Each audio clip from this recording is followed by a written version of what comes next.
क्या बीजेपी में सच बोलने वाले नेताओं की कोई जगह नहीं है? और अगर वो सच बोलते हैं तो उनको पार्टी से बाहर का रास्ता दिखा दिया जाता है। दरअसल ये सवाल इसलिए पूछा जा रहा है क्योंकि बीजेपी ने अपने एक दिग्गज नेता को पार्टी से बाहर का रास्ता दिखा दिया और इतना ही नहीं, 6 साल के लिए उन्हें पार्टी से निलंबित कर दिया। लेकिन यहां पर एक और ट्विस्ट कहानी में आ गया। एक तरफ जो है वो पार्टी से निकाला गया नेता को, तो नेताजी को इतना ज्यादा गुस्सा आया कि उन्होंने इस्तीफा दे डाला। तो ये पूरी कहानी क्या है और कैसे ये पूरा सियासी घटनाक्रम हुआ है जिसने बीजेपी को एक बार फिर से लोगों के बीच में ट्रोलिंग का मौका दे दिया है, आज की स्टोरी में बताएंगे। बहुत बहुत स्वागत है आपका नेशन ट्रुथ में और मैं हूं आपके साथ साइमा।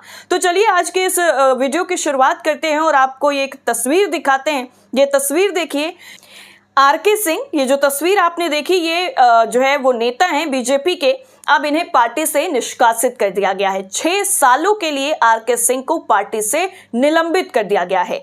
और ये जो एक्शन है वो चुनाव जीतने के ठीक एक दिन बाद सामने आया है। जब तक चुनाव हो रहे थे, चुनावी माहौल था, चुनाव के लिए घमासान चढ़ा हुआ था, सब नेता जो है वो प्रचार प्रसार में लगे हुए थे, तब तक बीजेपी की तरफ से कोई एक्शन जो है वो देखने को नहीं मिला है। लेकिन जैसे ही बीजेपी ने बिहार में जीत हासिल की, अपनी जो सरकार है वो पूर्ण बहुमत के साथ बनाने की तरफ जा रही है, तब ऐसे में आरके सिंह को पार्टी से बाहर कर दिया गया है। यहाँ पर सवाल एक ये भी उठ रहा है कि क्या आरके सिंह का जो है वो फायदा उठाने के लिए ही उनको रखा गया था और जैसे ही उनका काम निकल गया उनको पार्टी से दूध में पड़ी हुई मक्खी की तरीके से निकाल करके फेंक दिया गया। तो ये सारी पूरी स्टोरी क्या है वो जरा हम आपको बताते हैं। सत्य हिंदी का ये जो आर्टिकल है वो आपकी स्क्रीन पर है। इसमें क्या कुछ चीजें जो है वो क्या बताई गई हैं, क्यों पार्टी ने निकाला है, इसकी वजह बीजेपी की तरफ से बताई गई है, क्या बताई गई है, वो सब कुछ हम आपको बताते हैं। और आखिर में एक ऐसा ट्विस्ट आपको बताएंगे जो सुन करके आपका दिमाग भी घूम जाएगा। तो वीडियो को मिस मत करिएगा, वीडियो को आखिर तक जरूर देखिएगा। बीजेपी ने बिहार चुनाव के बाद ही आरके सिंह और अन्य को पार्टी से क्यों निकाला? बड़ा सवाल कि भाई विधानसभा चुनाव में जीत के बाद ही क्यों? आप निकालना चाहते तो पहले भी निकाल सकते थे। आखिर ऐसा क्या दिमाग में चल रहा था कि भैया चुनाव जीत गए उसके बाद पार्टी से एकदम लाइन से हटा ही दिया 6 सालों के लिए। लिखा है इस आर्टिकल में कि बिहार की जो है बीजेपी जो है बिहार में पूर्व केंद्रीय मंत्री और पूर्व सांसद आरके सिंह को पार्टी से निलंबित कर चुकी है। ये कार्रवाई 2025 बिहार विधानसभा चुनाव में भाजपा के सबसे बड़े दल के रूप में उभरने के एक दिन बाद हुई, जहां पार्टी ने 89 सीटें जीती हैं। सिंह के साथ साथ बीजेपी एमएलसी अशोक अग्रवाल को भी निलंबित कर दिया गया है। तो ऐसा नहीं है सिर्फ आरके सिंह जो है वो अकेले हैं जिनको पार्टी से बेदखल किया गया है, पार्टी से निलंबित किया गया है।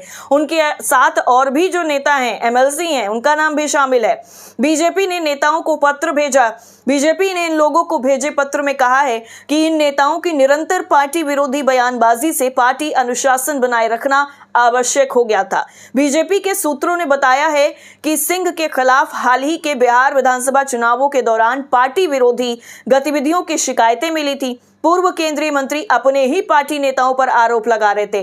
अक्टूबर में चुनाव से पहले सिंह ने फेसबुक पर एक पोस्ट साझा की थी जिसमें उन्होंने मतदाताओं से आपराधिक पृष्ठभूमि वाले नेताओं को वोट न देने की अपील की। इस सूची में एनडीए के कई उम्मीदवार शामिल थे, जैसे जेडीयू के अनंत सिंह और भाजपा के सम्राट चौधरी जो बिहार के उप मुख्यमंत्री भी हैं। पार्टी ने दोनों नेताओं को 1 सप्ताह का समय दिया है कि वो अपनी स्थिति स्पष्ट करें और जवाब को जमा करें। तो अब थोड़ा थोड़ा आपको समझ में आ रहा होगा कि ये मामला कहां से जुड़ा हुआ है। ये अभी से नहीं जुड़ा हुआ है। आरके सिंह उन चुनिंदा नेताओं में से हैं जिन्होंने अपनी ही पार्टी के नेताओं के जो घोटाले हैं कथित तौर पर उनको उजागर किया था और लोगों से ये अपील की थी कि जो भी आपराधिक पृष्ठभूमि के नेता हैं, जिन पर भी आपराधिक मामले दर्ज हैं, उनको वोट ना करें। और सबसे पहले जो है अनंत सिंह और उसके बाद सम्राट चौधरी का जो नाम है वो उन्होंने एकदम हाईलाइटेड लिया था। अब जो निलंबन किया गया है पार्टी की तरफ से, बीजेपी की तरफ से आरके सिंह को और बाकी नेताओं को पार्टी से जो बाहर निकाला गया है, उस निलंबन पत्र में क्या लिखा गया है जरा वो आपको हम बताते हैं। वो बड़ा अहम है। आरके सिंह को संबोधित निलंबन पत्र में लिखा गया है कि आपकी गतिविधियां पार्टी के खिलाफ हैं। ये पार्टी अनुशासन का उल्लंघन है। पार्टी ने इस मामले को गंभीरता से लिया है और इससे पार्टी को नुकसान पहुंचा है, इसलिए निर्देशानुसार आपको पार्टी से निलंबित किया जा रहा है और पूछा जा रहा है कि आपको पार्टी से निष्कासित क्यों नहीं किया जाना चाहिए? आपको इस पत्र की प्राप्ति से 1 सप्ताह के अंदर अपनी स्थिति स्पष्ट करने का निर्देश दिया जाता है। तो ये जो चीजें हैं ये पत्र में लिखी गई और कहा गया कि आपकी जो गतिविधियां थी वो पार्टी के खिलाफ थी और इसलिए जो ये कार्रवाई है ये तो होनी ही थी। तो आरके सिंह के निलंबन की असली वजह क्या है? ये कहानी तो है वो पार्टी की तरफ से बताई गई है, असली कहानी जो है वो मीडिया में क्या चल रही है उस पर भी जरा एक नजर डालते हैं। आपकी स्क्रीन पर लिखा है, बिहार में विधानसभा चुनाव के पहले चरण के मतदान से ठीक 2 दिन पहले बड़ा राजनीतिक विवाद खड़ा हो गया था और ये कहानी जो है वो उस वक्त से चली आ रही है। पूर्व केंद्रीय ऊर्जा मंत्री आरके सिंह ने राज्य में 62,000 करोड़ रुपए के बिजली घोटाले का चौंकाने वाला खुलासा किया था। तो ये भाई जो सिर्फ और सिर्फ पार्टी गतिविधियां जो है वो खिलाफ थी, पार्टी के खिलाफ गतिविधियां थी आरके सिंह की, सिर्फ वो मामला नहीं है, ये मामला इससे भी जुड़ा हुआ है क्योंकि आरके सिंह ने अभी कुछ दिनों पहले ही एक ऐसे घोटाले का पर्दाफाश किया था जिसको लेकर के बहुत ज्यादा बीजेपी की फजीहत भी हुई थी। हालांकि चुनाव पर उसका कुछ असर नजर नहीं आया, लेकिन आरके सिंह जो खुद उसी पार्टी में थे, बीजेपी में थे और उन्होंने बीजेपी के ही घोटालों का खुलासा किया था, तो ऐसे में बहुत बड़े सवाल खड़े हो गए थे। तो ये 62,000 रुपए के बिजली घोटाले का चौंकाने वाला खुलासा करने के बाद राजनीति में विपक्ष को एक बड़ा मौका मिल गया। सिंह ने यह आरोप लगाया कि राज्य के बिजली विभाग में बड़े पैमाने पर धोखाधड़ी हुई है जिसमें बिहार सरकार के मंत्रालय के कई अधिकारी शामिल हैं। उन्होंने इस पूरे मामले की गहन जांच केंद्रीय जांच ब्यूरो यानी सीबीआई से कराने की मांग की। आरोपों में इस घोटाले का संबंध अडानी समूह से भी बताया गया। तो ये है पूरी वो कहानी का ट्विस्ट जिसके बारे में हम बात कर रहे थे। ये जो 62,000 का बिजली घोटाला बताया गया उसका जो संबंध है वो दरअसल अडानी समूह से था और अडानी समूह का और गौतम अडानी का और प्रधानमंत्री नरेंद्र मोदी के संबंधों को लेकर के कई बार जो है बहुत सारे आरोप लगते रहे हैं, विपक्ष इसको लेकर के सवाल उठाता रहा है। तो ये जो 62,000 करोड़ रुपए के घोटाले का खुलासा आरके सिंह ने बिहार में किया था उसका संबंध भी अडानी समूह से था। तो ये उस कहानी का जो है वो ट्विस्ट है जो हमने शुरुआत की थी और ये ट्विस्ट आपके सामने है।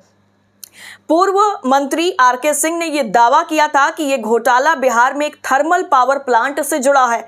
उनके मुताबिक एक कंपनी को बढ़ी हुई कीमत पर प्लांट लगाने की इजाजत दी गई और फिर राज्य सरकार ने एक महंगी दर पर बिजली खरीद का समझौता किया। आरके सिंह ने यह भी आरोप लगाया कि यह बहुत बड़ा घोटाला है। अडानी समूह के साथ एक समझौता किया गया है कि सरकार 25 साल तक सरकार 25 साल तक बिजली जो है वो 6.075 रुपए प्रति यूनिट के हिसाब से खरीदेगी। अडानी को एक अत्यधिक बढ़ी हुई कीमत पर पावर प्लांट लगाने के लिए पैसे दिए गए हैं। ये जो दावा है वो आरके सिंह ने अपने बड़े खुलासे में किया था और आगे उन्होंने ये दावा किया था कि इस सौदे से बिहार की जनता पर अतिरिक्त बोझ पड़ रहा है। कुल मिलाकर ये घोटाला 1,40,000 करोड़ का है। जब उनसे घोटाले की कुल राशि के बारे में पूछा गया तो उन्होंने यह कहा कि ये इतना बड़ा घोटाला है, बिहार प्रति वर्ष जो है वो 2,500 करोड़ रुपए से अधिक दे रहा है।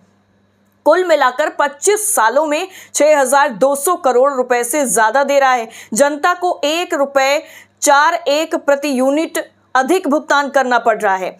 इसके साथ साथ आरके सिंह ने यह भी स्पष्ट किया कि कंपनी को पूंजी पर 15% रिटर्न के अलावा भी अतिरिक्त पैसा दिया जा रहा है। और इस खुलासे के बाद विपक्ष ने तुरंत ही इस पूरे मुद्दे को लपक लिया और राजनीतिक मुद्दा बनाया और इसको लेकर के बीजेपी पर बहुत सारे जो सवाल हैं वो दागे गए, बीजेपी को निशाने पर लिया गया। कांग्रेस नेता पवन खेड़ा ने भी आरके सिंह के बयान का जो वीडियो है वो साझा करते हुए आश्चर्य जाहिर किया था। उन्होंने एक्स पर लिखा था कि वरिष्ठ भाजपा नेता खुले तौर पर अपनी ही सरकार द्वारा उजागर किए गए घोटाले की सीबीआई जांच की मांग कर रहे हैं। तो ये जो पूरा मामला है वो किस तरीके से हुआ, कैसे ये सामने आया और कहां से इसके तार जुड़ते हुए नजर आ रहे हैं, ये अब आपको पूरी जो कहानी है वो समझ में आ रही होगी कि कहां से इसके जो तार हैं वो कहां तक जुड़े हुए हैं। अभी जो है अब एक और अपडेट जो है इस कहानी में आ गया है, उसमें ये आ गया है कि आरके सिंह ने अपना जो इस्तीफा है वो दे दिया है और उन्होंने इस्तीफे में क्या कुछ लिखा है वो जरा हम आपको बताते हैं। इंडिया टीवी का ये जो आर्टिकल है वो आपके सामने है, आपके स्क्रीन पर लिखा है भाजपा ने आरके सिंह को किया सस्पेंड। ये सुनते ही उन्होंने दे दिया इस्तीफा। जाने उन्होंने क्या लिखा।